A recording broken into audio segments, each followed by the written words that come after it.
รวมหลักอนุสาวรีย์ไปធ្វើផ្ទះហើយអ្នកទាំងអស់គ្នាមើលលេងពីសកម្មភាពដែលជាងគាត់ចាប់ផ្ដើមធ្វើការខ្ញុំធ្វើផ្ទះហ្នឹងគឺអំឡុងពេល COVID-19 គឺពិបាកមែនតើ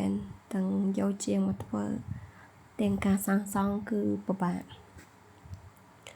ហើយនេះជាសកម្មភាពខ្លះៗដែរពួកគាត់បានចាប់ផ្ដើមធ្វើគឺរយៈពេល4ខែខ្ញុំធ្វើផ្ទះហ្នឹងពេញមួយខែភ្លៀងបបិចបបាច់ថ្ងៃខ្លះបានធ្វើថ្ងៃខ្លះអត់តែសំណាងដែលខ្ញុំរើសបានជាងល្អពួកគាត់ចេះជួយគ្នាហើយពួកគាត់ចេះឆ្លោះគ្នាជាងគាត់តែជាងគឺ3ក្រុមធ្វើផ្ទះមួយមានជាងដបូលផ្សេងជាងឥដ្ឋក្រោជាងចាប់ផ្ដើមធ្វើពីក្រៅមកនឹងផ្សេងហើយជាងទ្វារជាងអីនឹងផ្សេងទៀតទៅ4ក្រុមទាំងជាងកញ្ចក់មកពីភ្នំពេញម្នាក់មួយក្រុមទៀតប៉ុន្តែពួកគាត់សហការគ្នាបានល្អជាពិសេសដបូលផ្ទះពិបាកណាបងប្អូន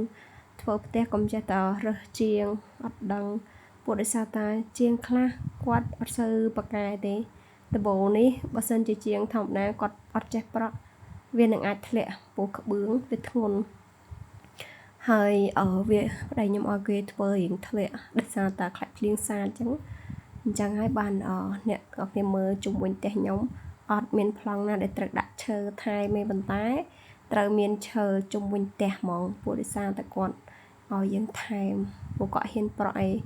គាត់និយាយត្រង់ប្រាប់យើងហ្មងគាត់ថាពេលប្រក់ទៅវាមានបញ្ហាអីចឹងណាជាងខ្លះគេនិយាយជាងខ្លះគេអត់និយាយគេលាក់ហើយចេះធ្វើឲ្យទៅរួចពីដៃវាអាចមានបញ្ហាដល់យើងអញ្ចឹងរើសជាងប្រយ័ត្នតិចឲ្យរឿងដបូលរឿងអីហ្នឹង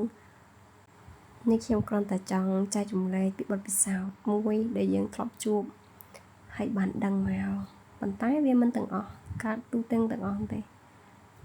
អញ្ចឹងខ្ញុំមានតែប៉ុណ្ណឹងទេសម្រាប់វីដេអូហ្នឹងគ្រាន់តែចង់បង្ហាញនៅសកម្មភាពខ្លះៗដែលមិនដែលបាន